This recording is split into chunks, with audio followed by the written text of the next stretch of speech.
La comparaison, c'est quand on juge ce qu'une personne a et que nous, on n'a pas.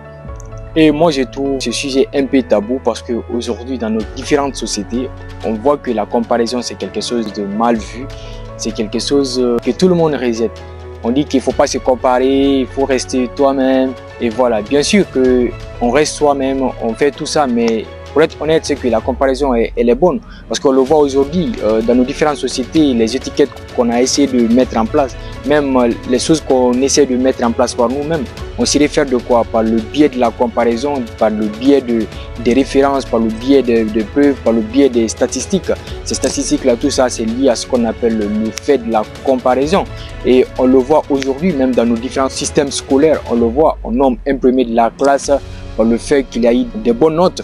On nomme un dernier de la classe par le fait aussi de ses moyennes. Donc tout ça, c'est lié par le fait de la comparaison. Même aujourd'hui, sur un terrain de football, on nomme le meilleur gardien, on nomme le meilleur joueur, on nomme l'homme du match, on nomme tout ça par le fait de la comparaison. C'est parce qu'ils ont mieux joué contrairement à leur adversaire. Donc si on parle de ces principes, il faut faire attention parce qu'il y a deux types de comparaison que moi je dirais bien, deux types. Parce qu'il y a ce qu'on appelle la comparaison positive, par contre il y a de la comparaison négative. C'est quoi la comparaison positive? La comparaison positive, c'est de se dire que telle personne a réussi dans tel domaine, donc c'est possible pour moi aussi, je peux le faire. Dire que telle personne a eu de telles compétences, moi aussi je peux l'avoir si je travaille dur.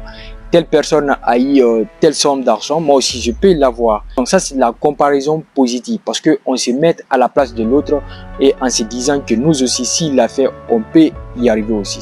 Je vous donne un exemple très simple. Par exemple, si on prend deux hommes, on les met dans un milieu, voilà, on leur donne les mêmes compétences, on leur dit c'est le meilleur d'entre vous qui va s'en sortir et c'est le meilleur d'entre vous qui va avoir tel ça, c'est le meilleur d'entre vous qui va avoir telle récompense. Je suis sûr et certain que ces deux hommes vont se comparer, mais ça serait de la concurrence, c'est de la compétitivité positive, mais c'est dû à la comparaison. Mais même s'ils restent dans ça, dans cet effet de comparaison, et pour être meilleur que l'autre, dans ce sens, ils vont tous finir meilleurs. Ça, c'est la comparaison positive. Au final, ils vont tous progresser.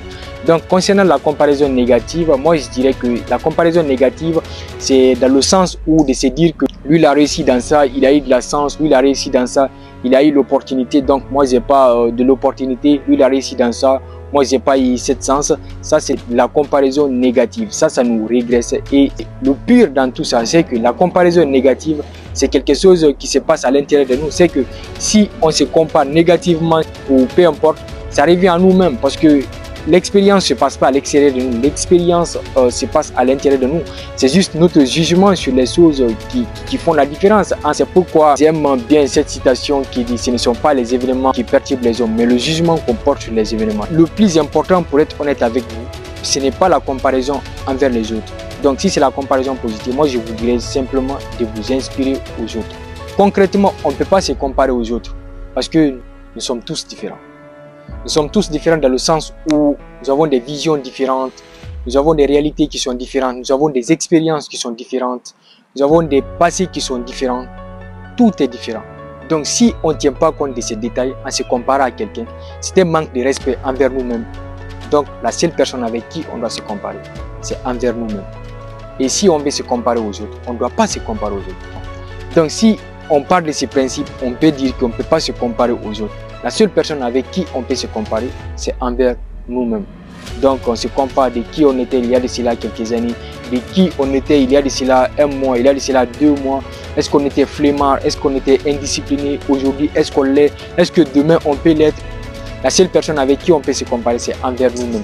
S'il s'agit de la comparaison positive, le plus important, c'est de s'inspirer au lieu de se comparer. Donc, c'est cette comparaison-là qu'on doit se faire envers nous-mêmes. Et si on veut se comparer envers les autres, on ne doit pas se comparer.